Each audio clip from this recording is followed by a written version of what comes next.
All right, I'm coming back to this video months and months later because I think that there's an almost like a reversal that's worth mentioning and worth talking about before uploading this.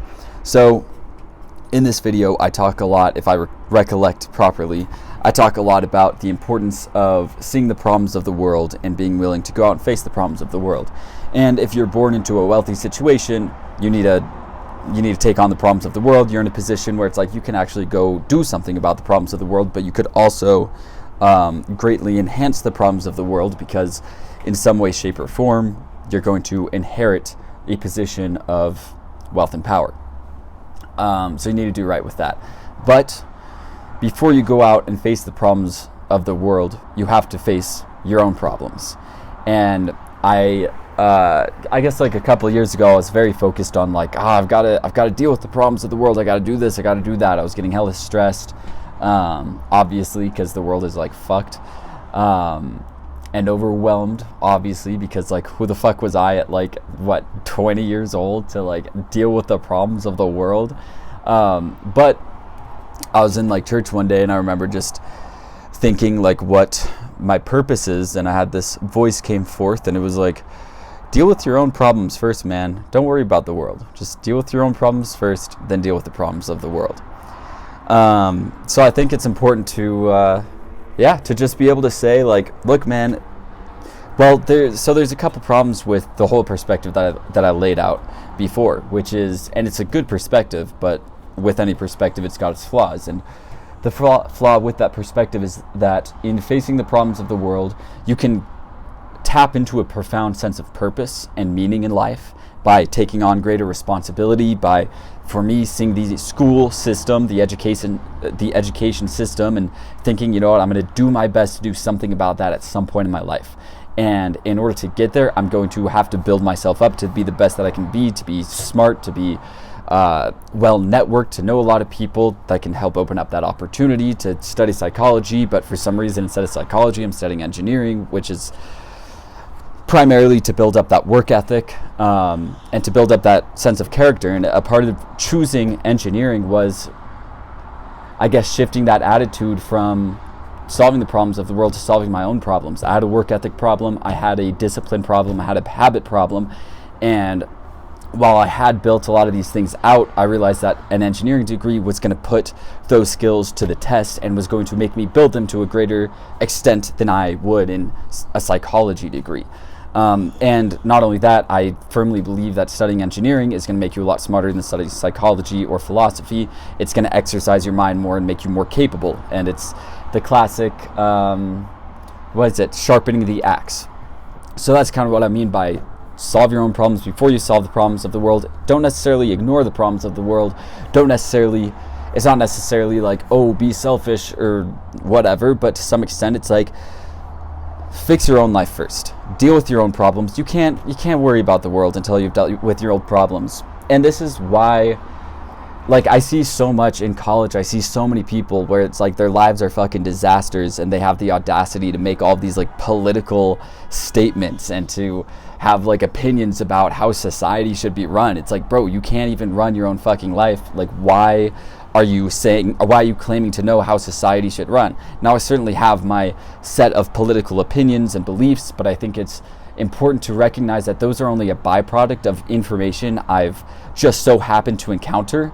And so naturally, some loose reasoning is going to lead me to some certain conclusions, and those are going to exist, but it doesn't mean that it's what society should do. It doesn't mean that I'm right. It doesn't mean any of that kind of stuff. And I think a lot of people in college are like, they think that they're right. They think that I know people are like, I'm going to go into politics. It's like, what? And like, save the fucking world, man? Like, get your shit together. Like, get in shape first, you know?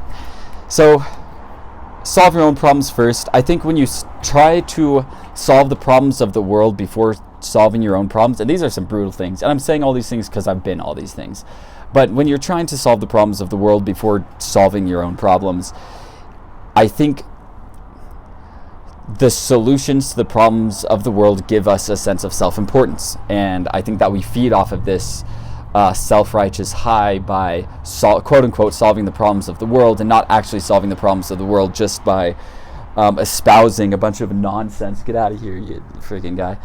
Espousing a bunch of nonsense that sounds good and eloquent and sounds as if it could, lead to some better world, but ultimately it's empty because our skills aren't there.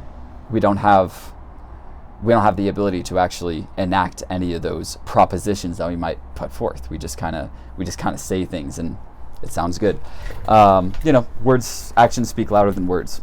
So yeah, if you're in a wealthy position, you want to go out and help the world. Don't think that because you have wealth, you are. Maybe I'll make this a separate video because it's already 5 minutes. I thought it was gonna be like 2 sentences, but this is a thought that just came to me.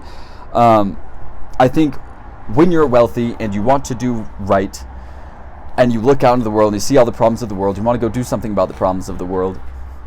It's easy to almost feel like a sense of duty, like you have to go do that. And if you're not, if you're helping yourself, if you're solving your own problems, then you're being selfish, or you're not using your money properly. It's like, nah, man, like and I'll talk about how to use your money properly in other, or inheritance or whatever in other videos, but take that money, take that, as I'll call it, ammunition, and fucking start firing from the hip and start solving your own problems, and use it to make yourself the best you can be. And I think as you're on the journey of making yourself the best you can be, the world will start to present you with opportunities to better the world around you. And it starts in small ways. I think it isn't starting with the problems of the world. I think it's starting with like the trash that you see in nature, with like the old lady walking across the street, as is a classic example.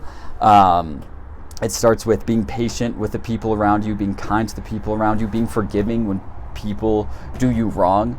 It's like, those are the fucking problems that you need to start solving. And you're not going to be able to contribute to the world or engage with its problems in an honorable way if you can't be honorable in the small things, in the little things that don't really seem like they matter. It's fucking, what's the Bible verse? It's like, God will trust those who can be trusted with the little will be trusted with much. It's something like that. And it's like, it's facts, man. And not just in like a divine intervention, God sitting on his cloud is going to give you hella money when you like use your little bit of money right. I mean, to some extent, perhaps that will happen if you surrender your finances to God, but that's for on the Nature of God and Reality YouTube series. There's a very practical application to that verse, which is, if you can handle these small things, if you can handle your interactions with your roommates or your interactions with your family, your interactions with friends and colleagues well and honorably, then, and in just those small little situations, everybody's packing up or setting up their tents or their campsite, and are you the kind of person who's like, am I doing more work than everybody else? Or, is the work evenly spread out? You got to do your job more. Or are you the kind of person that just grabs the fucking task by the balls and gets it done, whether everybody else is doing equal share or not? You're okay with doing the most. Be gone. I don't know where that thing went. It looked like it went up my shirt. I sure hope not. What kind of person do you want to be? So it starts in those small situations, and then it extrapolates to these larger situations. It extrapolates to these situations where you're running a company and you have all these people who want to follow you, and you have this good end goal. Are you willing to be the person that's putting in the most work? Because people will follow that person. And if you're not willing to be that person, it doesn't matter how well intended you are, they won't follow you. And if others won't follow you, you're not going to accomplish any of your goals. And so if your goals are to do well, you got to be able to do that. And you can't do that if you can't do it on the campsite, in the kitchen, whatever. Same thing with money. If you cheat with your money on small things, when you have lots of wealth, you'll cheat on the big things. There's no threshold that you cross where you'll suddenly change. So start solving your own problems. Start with yourself. And eventually, I think just as a byproduct, you'll solve the problems of the world. One last thought is Reality Transurfing actually has this line that I love, and I don't know if I could find it, like, just if I opened it up. But basically the idea was, Many people have done harm to the world with the best of intentions. And many people, right, they're trying to do right, but they end up doing wrong instead.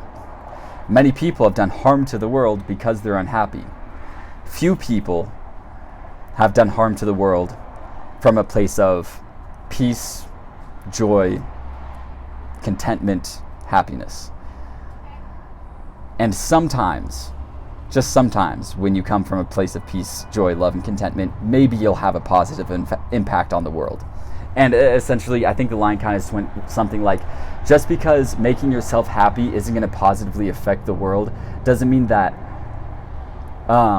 what was it? Man, I got to find that fucking quote. It was so good. It was like, if you make yourself happy, you won't necessarily have a positive impact on the world, but you can bet your ass, if you're miserable, you'll have a negative impact. And it's like, shit, man, fair enough. Like, you just gotta, it's kind of just like, be responsible for yourself, be responsible for your own happiness. People who are willing to receive the help that you can give will receive it. And if they didn't receive it from you, they would have received it from somebody else. And people who aren't willing to receive it aren't going to receive it from you, no matter how good you are. Anyway, that's I think I started to kind of lose my focus and my main idea at the end there, but you get the fucking point. Solve your own problems first, worry about the world later, and as you solve your own problems, perhaps you'll naturally begin to solve the problems of the world.